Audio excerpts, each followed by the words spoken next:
dari Lembaga Keamanan Nasional Kampas dan kepada beliau Bapak Ketua KPH Bapak Sugiyo dan seluruh anggota kelompok yang pada kesempatan ini hadir yang kami hormati. Alhamdulillah, puji syukur kehadirat Allah Subhanahu wa Ta'ala yang mana pada kesempatan pagi hari ini kita semua diberi kenikmatan kesehatan dan kesempatan sehingga dapat bersama-sama hadir di majelis ini tentunya dengan agenda pelatihan. Mudah-mudahan pertemuan ini bahwa berkah daripada Allah Subhanahu wa Ta'ala ini. Salawat beserta salam Allah mudah-mudahan selalu tercurahkan kepada junjungan kita Nabi Muhammad. Assalamualaikum warahmatullahi wabarakatuh. Yang terhormat Bapak Kepala Desa yang mewakili Bapak Ketua KTH Karya Bakti Cisaiki ketemu ya Pak ya. Karena memang acaranya sangat padat ya, jadi bukan hanya satu KTH ya. Kemudian Bapak-bapak Ibu termasuk kerabat desa Braja Yati, Bapak Roy ya dari PK, dan yang beragama lain kami ucapkan selamat pagi atau siang nih. Selamat siang ya. Jadi kami menyampaikan ya mengulas. Sebetulnya kalau di sini sih banyak pakarnya bahwa ini yo baik MMP ya. Jadi kita mengupas mas dari permasalahan yang lalu ya. Kita dulu saya Pak Surat itu sampai tampilan tengah ya kepala terbelakang ada di tampilan. Ingat saya masih di Gubuk, enak orang di Gubuk apa di situ? Di Gubuk apa ya Pak Surat ya? Oh iya menara yang dibikin Mas Gio ya dari situ. Jadi itu Pak, jadi dari TNI itu tidak berhenti sampai di situ ya. Kadang-kadang kita selalu di sana terus nerima wae. Yang penting kita berbuat baik. Ya dari TNI itu selalu berbuat baik. Disalahkan ini, salahnya ya. Suatu saat akhirnya kan, alhamdulillah untuk sekarang kita bisa panen. Saya lihatin di Braja Yati itu kalau dirawat, waduh Pak, padinya betul-betul mantap ya. Yang saya lihat itu daerah orang Bali itu apalagi itu. Kalau udah nanam mapan mungkin 1 hektar itu ada yang nyampe 8 ton ya. Luar biasa Mas. Kalau untuk yang di tanah pasir di atas itu susah untuk nyampe segitu gitu loh ya. Alhamdulillah nih Pak.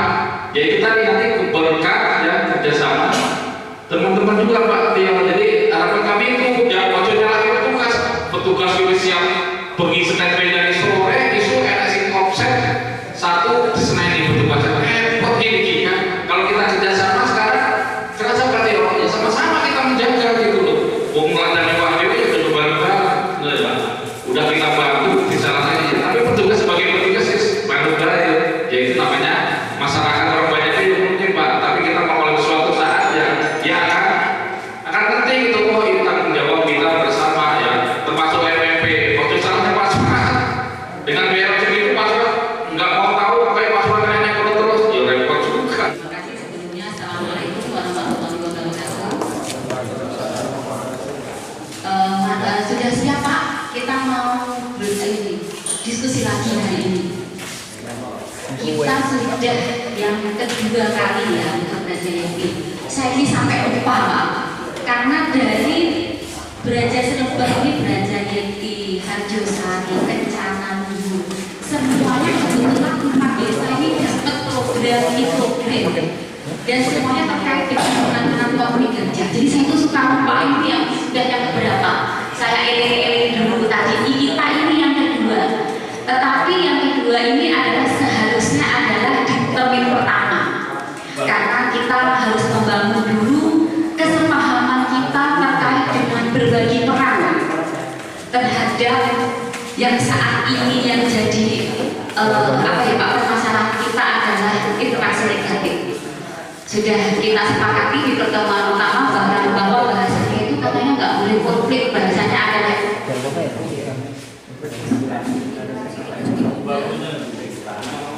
gajah dan manusia.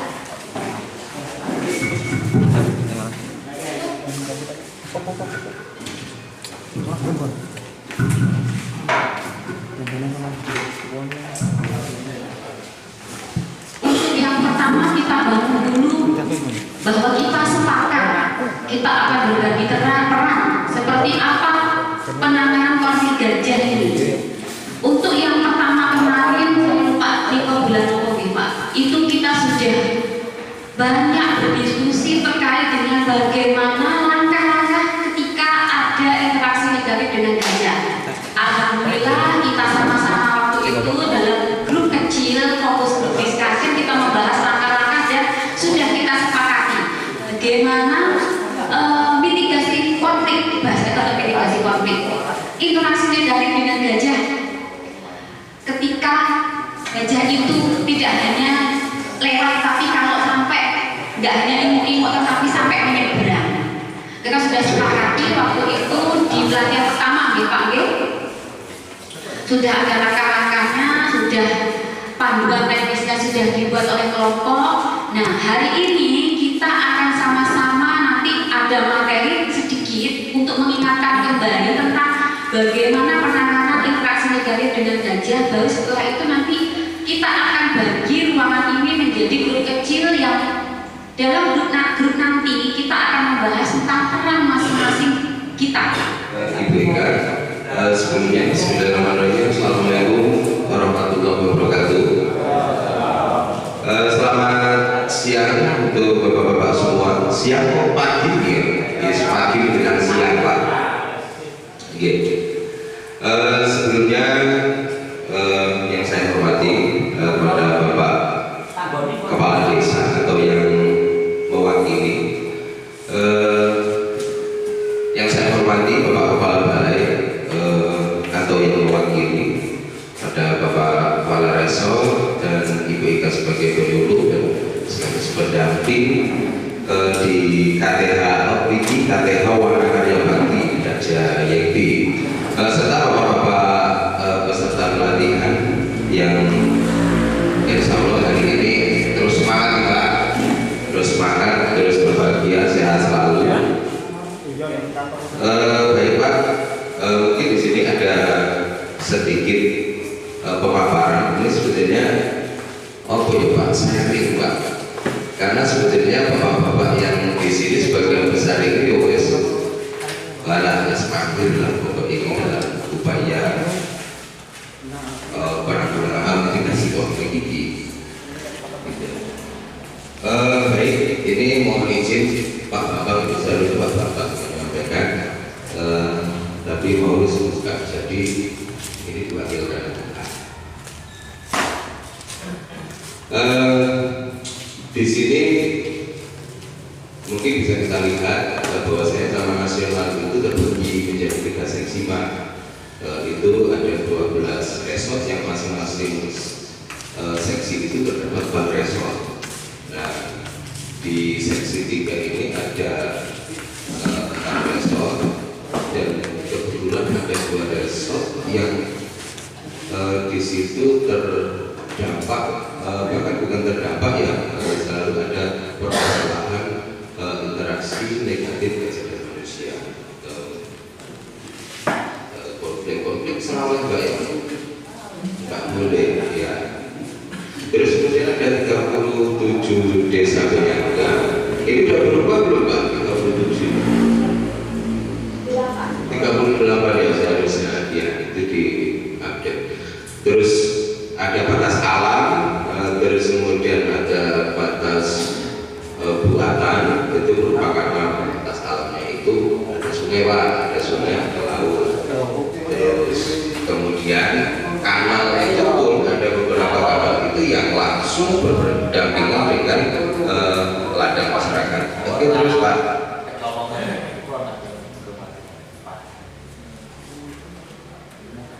Nah, ini seksi 3 Pak. Seksi 3 itu luasnya 38.106,41 hektar. Nah, itu 4 dibagi menjadi 4 resort yang tadi saya bilang 2 resort diantaranya itu terdampak. Peran Taman Nasional, kalau menurut Bapak, peran Taman Nasional itu sekarang seperti apa saat ini yang dirasakan? Dan seharusnya seperti apa? Itu pertanyaan pertama.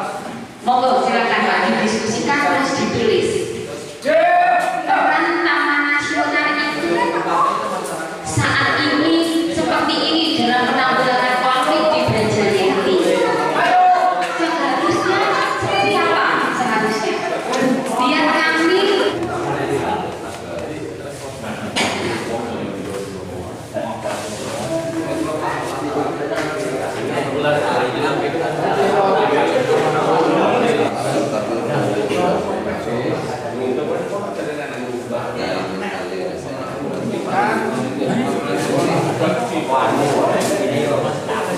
Baik, di sini saya akan memaparkan hasil diskusi dari kelompok 1. Yang pertama adalah peran Taman Nasional terhadap masyarakat saat ini. Yang pertama, terjadinya hubungan yang baik antara Taman Nasional 15 dengan masyarakat. Yang kedua, kurangnya fasilitas penanggulangan gajah seperti kurangnya petasan untuk menghalau gajah, jas hujan, senter, sepatu boot, kaos atau seragam untuk MMP dan anggota KTH. Yang ketiga, belum adanya perbaikan kanal di sekitar kawasan Taman Nasional Waikambas. Yang keempat, kurangnya guru pantau di sekitar kanal, khususnya di daerah Brakenteng, jalur Akasia, dan tempatnya Basapor. Selanjutnya, penambahan operasional khususnya untuk MMP. Yang keenam, kurangnya sosialisasi terkait penanggulangan interaksi gajah. Itu adalah peran Taman Nasional terhadap masyarakat saat ini. Assalamualaikum warahmatullahi wabarakatuh. Terima kasih. Mungkin saya tinggal menambahkan saja tadi dari beberapa yang disampaikan dari kelompok 1. Tentunya saya sendiri adalah pemeran utama di sini. Pertamanya Mbak Wen sama yang itu. Saya cuma ikut cari ikan aja. Jadi ada beberapa hal yang ini memang perlu kita bahas terkait dengan adanya peran atau perilaku kalau dalam sinetron pemain kita. Di sini kita lihat yang pertama peran Taman Nasional saat ini. Tentunya kita sudah mengetahui zaman dulu itu saya tadi pernah mengatakan sama Pak Bapak aja takut, sekarang berbuyar orang J dulu sama Pak Bapak takut dan sekarang enggak. Jadi kan sudah ada nilai komunikasi yang baik.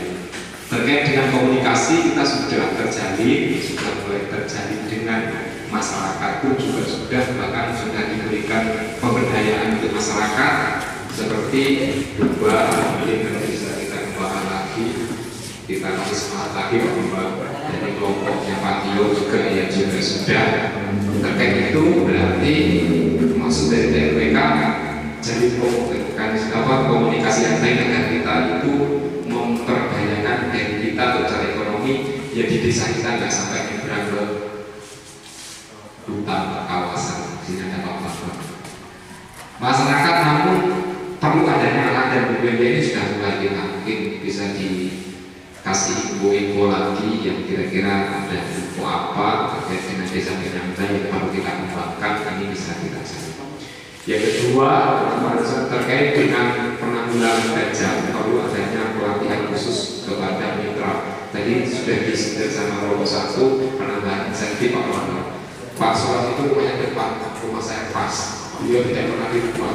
Jadi hidupnya itu iya, kadang telepon saya sedang nyanyi-nyanyi di sana karena hiburannya dari sana menunggu gajah. Saya sedang berada mau sadar. Nah, untuk proyek ini yang alhamdulillah dengan pendekatan melalui MMP gajah, dengan pendekatan melalui pengawalan gajah bersama masyarakat dan RU-nya juga, sehingga terjalin hubungan yang baik sampai saat ini. mudah-mudahan hari ini tetap terjalin, berjalan selamanya. Mungkin sedikit itu aja dari saya. Baik ya. Terima kasih Pak Julis atas apa yang telah disampaikan. Ini terkait dengan kita hari ini nanti akan ada, sudah kita sama-sama lihat Pak, nanti akan dirumuskan oleh pengurus KPH terkait yang kita diskusikan hari ini.